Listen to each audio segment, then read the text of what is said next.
დონალდ ტრამპის მხრიდან Deep State-ის დამარცხების ნიშნები ჯერჯერობით არ ჩანს, ასე ფიქრობენ ქართულ ოცნებაში, ივანიშვილის პარტიაში, სადაც უნდა ითქვას ის, რომ გარკვეულწილად ტრამპის მმართველობის ერთი წლის თავზე არიან იმედგაცრუებულები, ვინაიდან მაყურებელს ძალიან კარგად ახსოვს, რომ ქართულ ოცნებას მთელი პროპაგანდა ჰქონდა აგებული იმაზე, რომ მოვიდოდა დონალდ ტრამპი გახდებოდა შეერთებული შტატების პრეზიდენტი და ქართული ოცნება მოახერხებდა დონალდ ტრამპის ადმინისტრაციასთან, რესპუბლიკელებთან სრულად ურთიერთობების დალაგებას, თუმცა გავიდა ერთი წელი და ეს ურთიერთობების დალაგება ჯერჯერობით ძალაში არ არის. ხედავთ, რომ სტრატეგიული პარტნიორობა არის ისევ შეჩერებული, ბიძინა ივანიშვილი არის ისევ დასანქცირებული, შეერთებულ შტატებს საქართველოში ელჩი ამ დრომდე არ ყავს. შესაბამისად, ქართული ოცნება ასე ღიად ვერ გვეუბნება, რომ დონალდ ტრამპი ახლა სწორი მიმართულებით მიდის. მთლად ზაზა შათირიშვილს ისინი ასე ღიად არ ეთანხმებიან, რომ ის არის დონალდ ტრამპი არის ომის მთავარი გამჩაღებელი და ომის პარტიის მთავარი წარმომადგენელი, თუმცა მათივე გზავნილებში ჩანს ის, რომ არც არაფერი უკლიათ ამას რამდენ მისვლამდე და ამბობენ, რომ დონალდ ტრამპს უფრო ამბიციური გეგმები ჰქონდა და ერთი წლის თავზე ეს ასე არ ჩანს. შათირიშვილის წერილს გაეცანით? ეთანხმებით? საინტერესო მოსაზრებებია და აუცილებელი არ არის დავეთანხმოთ. ანუ იმაში ეთანხმებით, რომ ომის მთავარი გამჩაღებელი არის და აუცილებელი არ არის. დავეთანხმოთ კი მეკითხარით, რომ საინტერესო რა მხრივ არის მაშინ? თქვენც ფიქრობთ, რომ დონალდ ტრამპი ვერ ამარცხებს Deep State-ს? ვერ დავაგდა ქართული ოცნება ზღაპრები თი ვერ მოგწინდა. ზაზა შათირიშვილის ნაზრევია და იზღაპრებს არ გაძლევთ ინტერვიუს არა? რატო ბატონ გიორგი? ბოიკოტი გაქვთ? ვერ დავაგდა ქართული ოცნება ტრამპთან? ვერ დავაგდით ქართულ ხალხთან.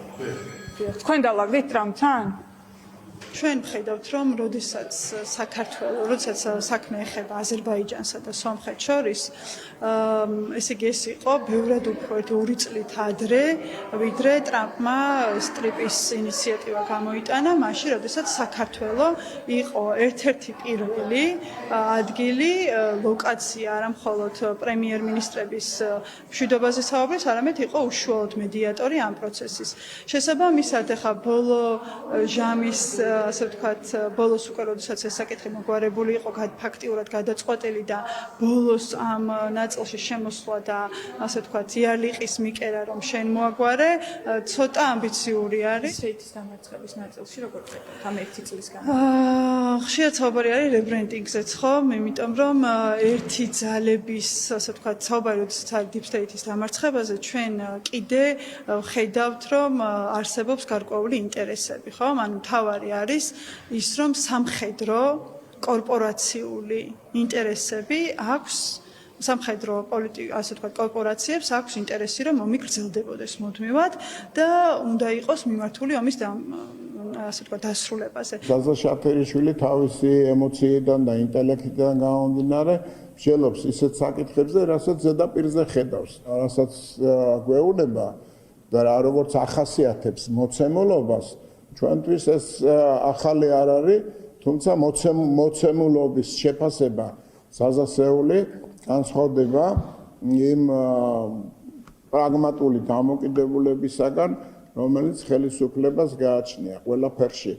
ვერ დაეთანხმები, სხვა არის სახელმწიფოს ხედვა, მოქმედება და სხვა არის ინტელექტუალური ადამიანის რაღაცა მოსაზრებები, რომელსაც იგი საზოგადოებას თავაზობს. დემოკრატიული სამყაროში ყველგან ეგრეა. აი ასეთი კონსპირაციების თეორიებით სავსეა დღეს ქართული ოცნების რიგითების კომენტარები, რაც შეეხება ხელისუფლების ოპონენტებს, ოპოზიციაში პირდაპირ ამბობენ, რომ ზაზა შათირიშვილის ნაზრევი არის თავიდან ბოლომდე ბიძინა ივანიშვილის ნაზრევი, შესაბამისად ახლა ქართულმა ოცნებამ გადაწყვიტა საბოლოოდ შეუტიოს ტრამპის ადმინისტრაციას, ვინაიდან ხვდებიან, რომ რესურსი ურთიერთობების დალაგების არ არსებობს. ოპოზიციაში ამბობენ, რომ ეს სურვილი არც არასდროს ყოფილა, უბრალოდ ამ მოსაზრებებით კვებავდნენ საკუთარ ამ მომრჩეველს, რომ ისინი ახალ ადმინისტრაციასთან დაალაგდებოდნენ, ვერც ახალ ადმინისტრაციასთან შედგა კომუნიკაცია შესაბამისი ისეთი, რომ ეს ურთიერთობები ახალ ფაზაში გადასულიყო, ახლა განსაკუთრებით ქართული ოცნების შეშფოთების საგანია ის, რომ ვენესუელაში ჩაატარა დონალდ ტრამპმა სპეცოპერაცია და ნიკოლას მადურო დააკავეს კარაკასში, რის შედეგადაც ის ახლა ნიუ-იორკის სასამართლოს წინაშე არის წარდგენილი და ნიუ-იორკის ციხეში იმყოფება. შესაბამისად, ასეთი სცენარების ოპოზიციაში ფიქრობენ, რომ ქართულ ოცნებასაც შესაძლოა ეშინოდეს და მთელი ეს ნააზრევი არის სწორედ ამ კონსპირაციებით გაჯერებული.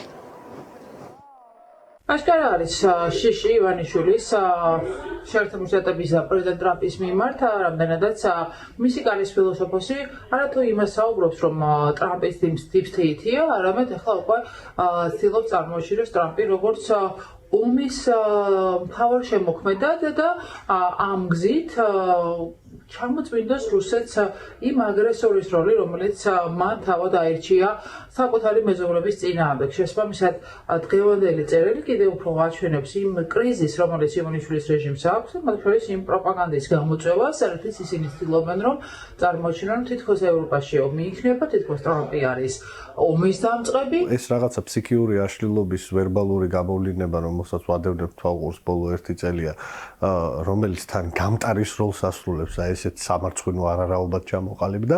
სინამდვილეში ამის უკან არის ბიძინა ივანიშვილის აზრები.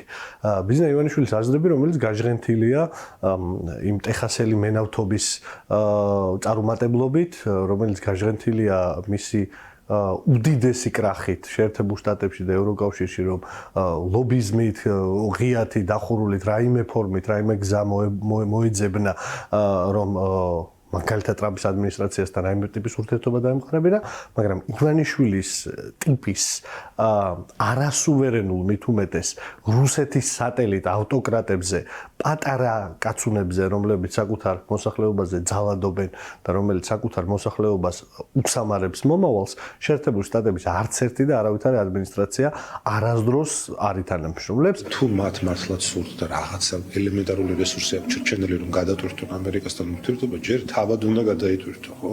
და მას შემდეგ უნდა ისაუბრო მით უფრო ამერიკის შეერთებულ შტატებთან ურთიერთობის გადატვირთვაზე. ხა ერთი ხელით ამზაფრებდი ავტოკრატიას, ღებულობდი ესეთ გაუგონარ ადამიანის უფლებების შემზღუდავ ანტიდემოკრატიულ კანონებს, ალადობდი ადამიანებზე და ამავე დროს ამერიკასთან ურთიერთობის დაალაგებას პირდებოდი ხალხს, რა თქმა უნდა, ეს სრული აბსურდია. ივანიშვილის პირადი ფილოსოფოსი ბოლო რამდენიმე წერილში ძალიან ღიად და დემონსტრაციულად უდევს დონალდ ტრამპს შეერთებული შტატების პრეზიდენტს და ის წერდა აქამდე, რომ ის არის deep state-ის აგენტი და ახლა უკვე ახალ წერილში ახალი სახელი მოუფიქრეს დონალდ ტრამპს და ქართული ოცნების დამფუძნებლის ივანიშვილის პირადი ფილოსოფოსი ამბობს, რომ დონალდ ტრამპი არის რეალურად ომის მთავარი გამჩაღებელი მსოფლიოში.